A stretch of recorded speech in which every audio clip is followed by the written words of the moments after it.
एक समय गोरखनाथ जी ने देखा कि स्वामी रामानंद जी काशी में वैष्णव पंथ का ज्यादा प्रचार कर रहे हैं और नाथ पंथ सिकुड़ता जा रहा है। इसीलिए गोरखनाथ स्वामी रामानंद जी के साथ गोष्ठी के लिए काशी शहर में आते हैं। स्वामी रामानंद जी, जो काशी शहर के प्रसिद्ध संत थे और वेदों के मर्मज्ञ ज्ञाता माने जाते थे, उन्होंने अपने 1400 ऋषि शिष्य बना रखे थे और ज्ञान प्रचार के लिए भी उन्हें जगह जगह भेजते थे। उस समय कबीर परमेश्वर जी ने स्वामी रामानंद जी को अपना गुरु धारण कर रखा था। वैसे तो कबीर परमात्मा जी को किसी को भी गुरु बनाने की आवश्यकता नहीं थी, परंतु कबीर परमात्मा इस बात से परिचित थे कि आगे आने वाले समय में लोग ये सवाल उठाएंगे कि कबीर ने भी तो गुरु नहीं बनाया था, इसलिए गुरु बनाने की कोई आवश्यकता नहीं है। इस बात को ध्यान में रखते हुए कबीर प्रभु ने स्वामी रामानंद जी को अपना गुरु बनाने की लीला की। एक दिन स्वामी रामानंद जी के आश्रम में गोरखनाथ जी का एक सेवक उनसे मिलने के लिए गया। उस समय स्वामी रामानंद जी आश्रम में अपने शिष्यों को ज्ञान उपदेश दे रहे थे। अलख निरंजन स्वामी जी। राम राम नाथ जी। स्वामी जी, हमारे नाथ जी बहुत पहुंचे हुए सिद्ध पुरुष हैं। वो आपके साथ ज्ञान गोष्ठी करना चाहते हैं, इसलिए मैं आपको अपने गुरु जी के आदेश अनुसार आमंत्रित करने आया हूं। उन्होंने कहा है कि ज्ञान चर्चा में जो भी विजयी होगा वह अपने शिष्यों समेत जीतने वाले का शिष्य बनेगा। ये कहकर गोरखनाथ जी का शिष्य वहां से चला जाता है। गोष्ठी की बात सुनकर स्वामी रामानंद जी बहुत चिंतित हो जाते हैं, क्योंकि वे इस बात से परिचित थे कि ये नाथ परंपरा वाले साधु सिद्धि युक्त होते हैं और इन सिद्धियों को देखकर जनता उनको विजयी घोषित कर देगी, जिससे ज्ञान चर्चा का मूल उद्देश्य पूरा नहीं होगा और उस नाथ जी का मुझे शिष्य बनना पड़ेगा। स्वामी रामानंद जी ये सोच ही रहे थे कि तभी 12 वर्षीय कबीर साहिब जी आश्रम में प्रवेश करते हैं। प्रणाम गुरुदेव। क्या हुआ गुरुदेव, आप बहुत चिंतित नजर आ रहे हैं। दास के लायक कोई सेवा है तो बताओ।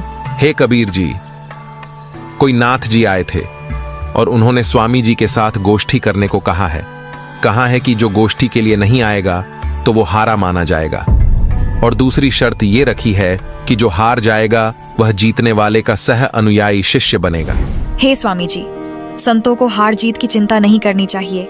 हमें उस नाथ जी का सामना करना चाहिए और गोष्ठी में अवश्य चलना चाहिए। फिर मैं आपका दास भी तो आपके साथ हूँ।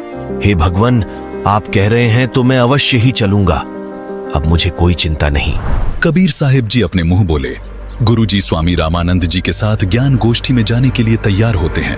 वो वैष्णव पंथी वेशभूषा पहन लेते हैं, माथे पर तिलक, गले में तुलसी की लकड़ी की माला, टोपी, झोली, सिक्का व एक फावड़ी।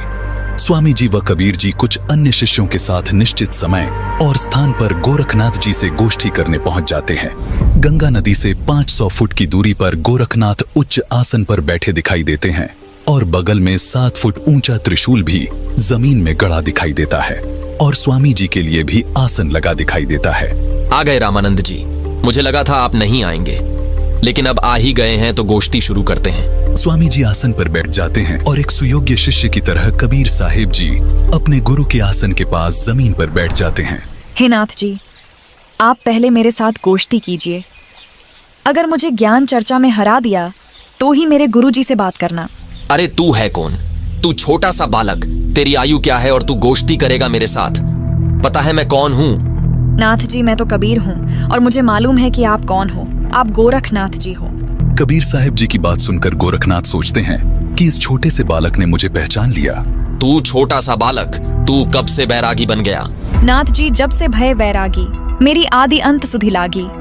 धूंधूकार आदि का मेला, नहीं गुरु नहीं था चेला। जब का तो हम योग उपासा, तब का फिरूं अकेला। धरती नहीं जद की टोपी दीना, ब्रह्मा नहीं जद का टीका। शिव शंकर से योगी न थे, जद का झोली शिका। द्वापर को हम करी फावड़ी, त्रेता को हम दंडा। सतयुग मेरी फिरी दुहाई, कलयुग फिरौनो खंडा। गुरु के वचन साधु की संगत, अजर अमर घर पाया। कहें कबीर सुनो हो गोरख, मैं सबको तत्व लखाया। हे गोरखनाथ जी, जब कोई सृष्टि नहीं थी तब मैं अनामी लोक में था। जब मैं अकेला रहता था तब पृथ्वी भी नहीं थी। तब से मेरी टोपी जानो। जब ब्रह्मा, आप और आपके गुरु मचंद्रनाथ आदि सब प्राणियों के शरीर बनाने वाला पैदा भी नहीं हुआ था, तब से मैंने टीका लगा रखा है। अर्थात मैं तब से सत्पुरुष रूप में ही हूँ। सतयुग, त्रेतायुग, द्वापर तथा कलयुग, ये चारों युग तो मेरे सामने असंख्यों बार खत्म हो चुके। हमने सतगुरु वचन में रहकर अजर अमर घर सतलोक को पाया।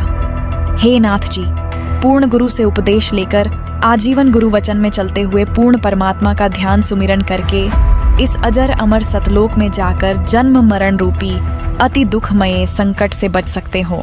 अरे कबीर, तू छोटा सा बालक और ज्ञान देता है गोरखनाथ को। तेरी आयु क्या है?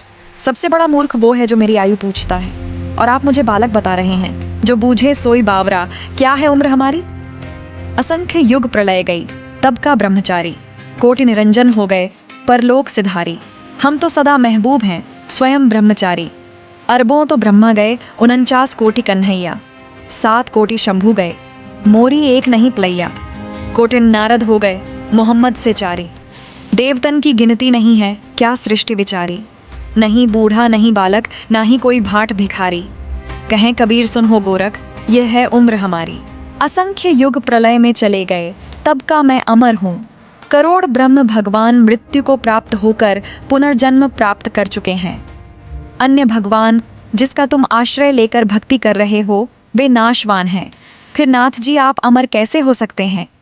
अरबों तो ब्रह्मा मर चुके हैं, और 49 करोड़ बार कृष्ण जी की मृत्यु हो चुकी है, तथा 7 करोड़ बार शिव जी मर चुके हैं। लेकिन मेरी एक पल भी आयु कम नहीं हुई है। मैं अमर पुरुष हूँ। केवल सत्य पुरुष ही अजर अमर परमात्मा है, तथा उसी का सतलोक अमर है, जिसे अमर लोक भी कहते हैं। वहाँ की भक्ति करके भक्त आत्मा पूर्ण मुक्ति होती है, जिसका कभी मरण नहीं होता। हे गोरखनाथ जी, ये उपलब्धि सोहम शब्द के जाप से प्राप्त होती है, जो उसके मर्म भेदी गुरु से मिलता है। उसके बाद फिर सार नाम मिलता है, और सतलोक में वास तथा सतपुरुष की प्राप्ति होती है। करोड़ों नारद तथा मोहम्मद जैसी पवित्र आत्माएं जन्म कर मर चुकी हैं, देवताओं की तो गिनती भी नहीं। फिर आम मानव शरीरधारी प्राणियों तथा जीवों का तो हिसाब क्या लगाया जा सकता है। मैं न बूढ़ा न बालक, मैं तो जवान रूप में रहता हूँ, जो ईश्वरीय शक्ति का प्रतीक है। ये तो मैं लीलामयी शरीर में आपके समक्ष हूँ।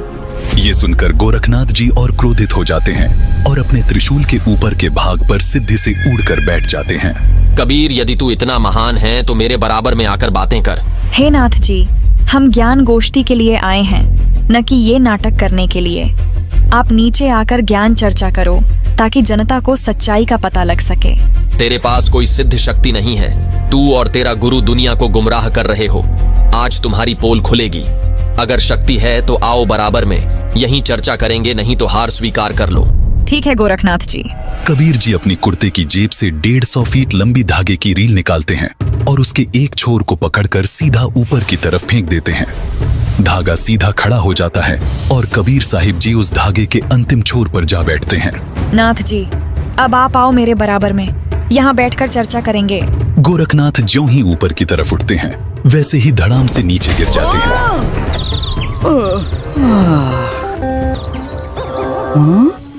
हे कबीर जी, कृपया नीचे आ जाइए और अपने दास पर दया करके अपना परिचय दीजिए।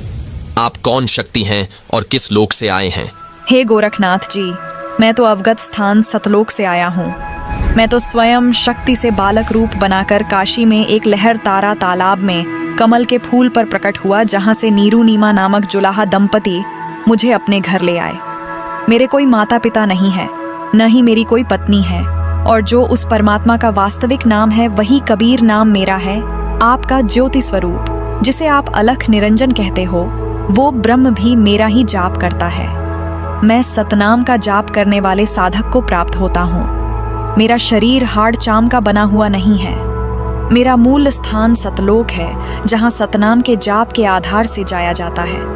नाथ जी, आप ज्योति निरंजन के जाल में ही फंसे हुए हो। न जाने आपके कितने जन्म हो चुके हैं और कितनी बार आप 84 लाख योनियों में कष्ट उठा चुके हो। यदि आप मेरी शरण में नहीं आते तो आपकी 4 युगों की भक्ति को काल कलयुग में नष्ट कर देता है। हे कबीर जी, मुझे आपकी बात पर विश्वास हो गया है, लेकिन मैं आपकी एक परीक्षा लेना चाहता हूँ। मैं दरिया में डुबकी लगाऊंगा। यदि आप मुझे खोज लोगे तो मैं आपका शिष्य बन जाऊंगा। ठीक है गोरखनाथ जी, छुप जाओ दरिया में। ये सुनकर गोरखनाथ गंगा नदी की तरफ चल पड़ते हैं और साथ में दर्शक भी पीछे पीछे चल पड़ते हैं। गंगा के पास जाकर गोरखनाथ जी गंगा में छलांग लगाकर मछली का रूप धारण कर लेते हैं। कबीर परमात्मा भी गोरखनाथ जी के बाद गंगा दरिया में डुबकी लगा देते हैं और सैकड़ों मछलियों के बीच गोरखनाथ को पकड़कर तथा उनका असली रूप बनाकर उन्हें किनारे